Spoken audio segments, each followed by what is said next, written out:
Hello, ladies and gentlemen. Welcome to episode 2 of the Faithful Soul Pod. Today, we will have JJ story. Yeah, I'm going to be sharing my story as a Christian. Just want to first of all say thank you for the support so far. We're filming this on the day that we're putting the first episode out, but Absolutely. the support brilliant. has been great. I think it's 60 followers without even putting up a YouTube post yet, which is just, honestly, it's great. It's better than we expected when we first started it. Thank you, guys. So yeah, Thank thank you for that. I was brought up in a city called Leeds in West Yorkshire. We then moved as a family to a place near a town called Huddersfield, a little village. Obviously, I was brought up as a Christian family. We were also part of a church plant, in that town. And it was good fun. When I was about 4, at a festival that we went to as a family, I decided to give my life to Jesus. I don't remember it fully. Obviously, I was 4-year-old. I don't remember a lot of being 4, but I gave my life to Jesus. It was a wonderful, wonderful thing. And I haven't looked back since. So, JJ, why did you give your life to Jesus? Like I said, I don't fully remember, but I don't regret any of it. I think it was one of the best decisions I've ever made, and I'm not going to regret it. I think I'm a proud Christian. I'm proud to be a Christian as much as, again, some of you lot might not be Christian. I know a lot of you from my school will not be Christian watching this, and I've had loads of people taking the mick this week and and all that, but I don't really care. If I'm honest, if you're taking the mick and you're listening to it and watching it, you're hearing the gospel. Yeah. You're hearing it, and that's all we really want to get from this. And I can't really remember why, but it was one of the best decisions I've ever made. It is a very good decision to make, following Jesus. Let me just get my sheets out. I've not fully prepared. I've got sheets. I don't know why, but it is what it is. Yeah, so I went to a Church of England primary school. Nice voice crack. I went to a Church of England primary school where, as much as it was a Church of England school, I really, I think I was the only Christian in my class. Was this in Huddersfield? Yeah, near Huddersfield. I was the only Christian in my class, I think. It was weird. Obviously, you get many people who are Christian in Church of England schools, but I think I was the only one. So, it was hard to do stuff like evangelism. For those who don't know, evangelism is sharing your faith with other people who aren't Christian. And obviously, at a young age, like I was, it was hard to do because, I was a young lad. I was about, 7 or 8? Yeah, it was hard to do because, again, sharing your faith with people you don't really know too well, you only really see them at school, is, something that's, hard to do. Obviously, most teachers were Christian, so I could talk to them about that and all that.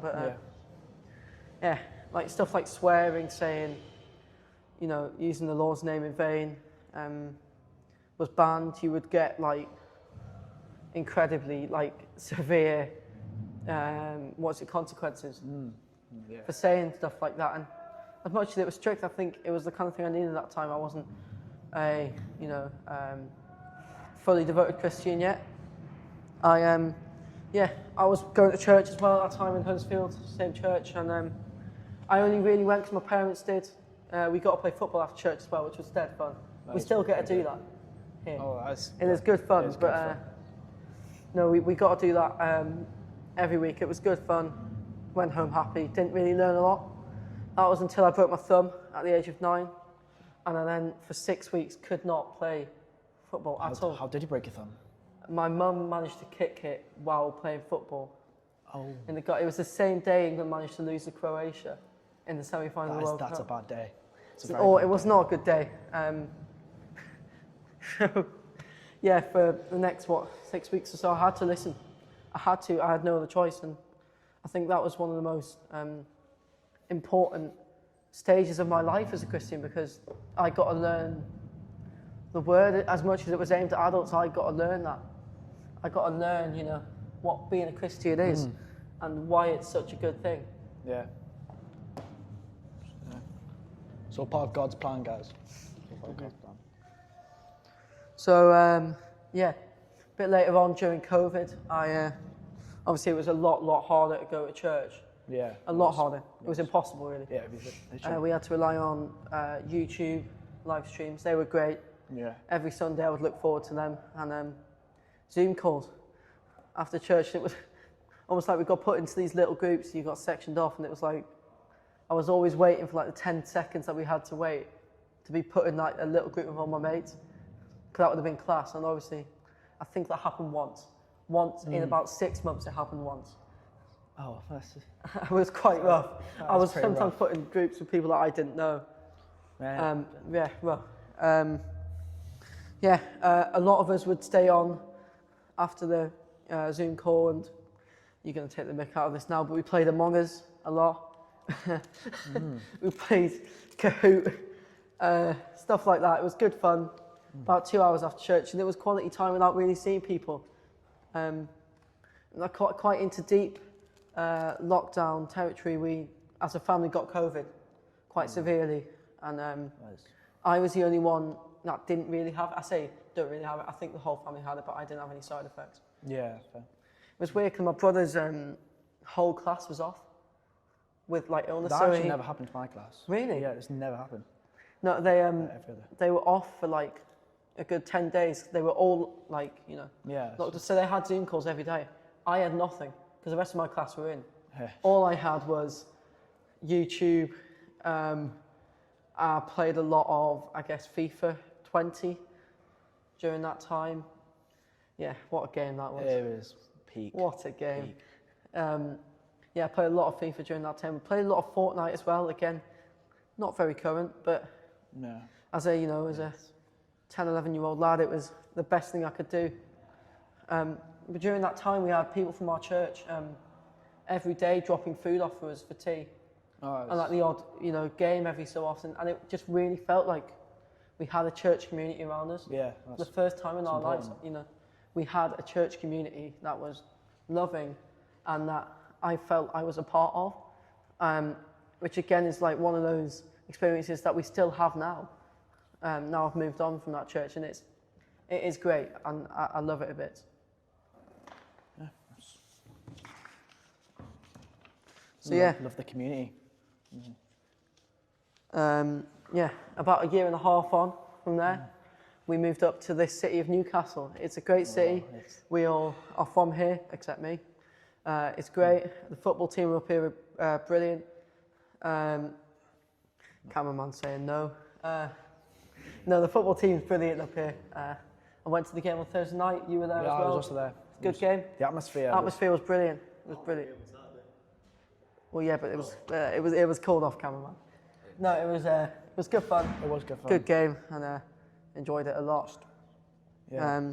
Bit unlucky in the end. Oh yeah, but it is what it is. Obviously, I was devastated when that happened, and I'll be real with you. Like my first experience of, being upset was we're going to lose that church community down there. Moving up here, we obviously couldn't travel to Huddersfield every week, and obviously it was rough for a 12-year-old kid. I had two brothers who were also devastated. One of which obviously didn't really understand, but so yeah, leaving it was really tough. Really tough. And obviously when we came up here, we tried multiple churches. We tried the biggest one in Newcastle, didn't fit in well.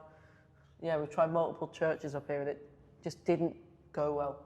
It just didn't. We didn't feel like a community was being held until we walked through the door at the church we're at now, where obviously me and my two brothers were like dead nervous, didn't want to go in, and we didn't in the end. But the youth leader then, after the meeting, brought a football out to us, and we started kicking the ball about, and I was like, set, yeah, like that.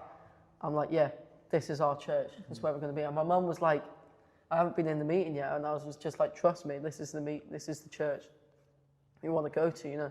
We went for lunch at one of the leaders' house on that afternoon. It was the same day actually. Newcastle beat Spurs 6-1. Oh. And I was watching it in the living room, and it was just like, that might be one of my best days of my life. After we found this church, we saw Newcastle beat Tottenham 6-1. It was great. Nice. It was brilliant. Call it today. It was a great day, and yeah, we've been here ever since. Obviously, the week after, my mum finally went into that meeting and was like, yeah, this is the church we're going to go to.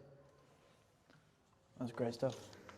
God's plan, everyone. God's plan. It is God's plan, 100%.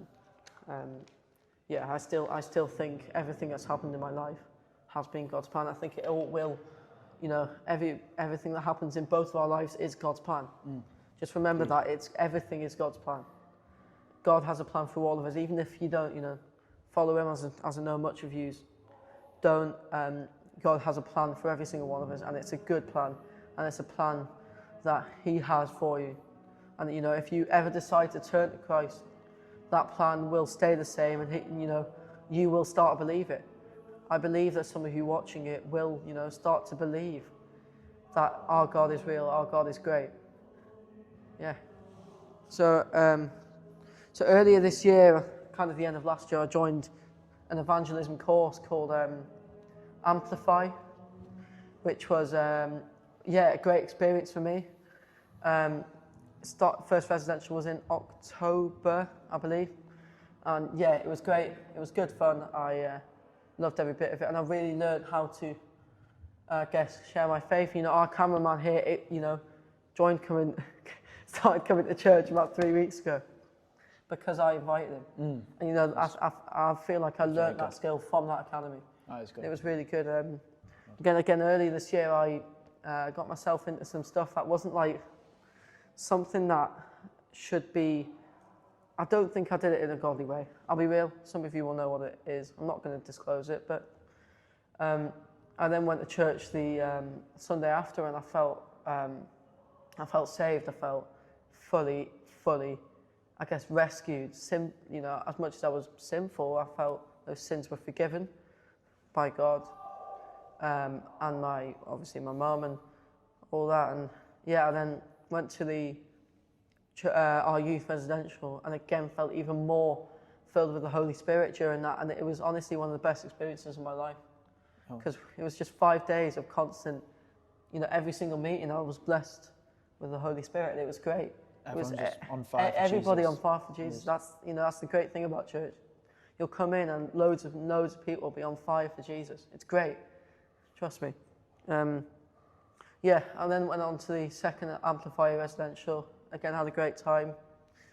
Learned a lot that time around though. It was more, I guess, I was more focused on how do I learn to evangelize? How do I guess, step out in my faith and tell people about what I believe is the truth? And I've obviously done that in the last few weeks, and yeah, it's been great. It's great. Again, God's plan, God's timing. Just got to trust God, everyone. Right. That'll be all for the story. Does the cameraman or Sam have any questions? I've got no questions personally. Just have a good week, everyone. See you next time. See you. God bless.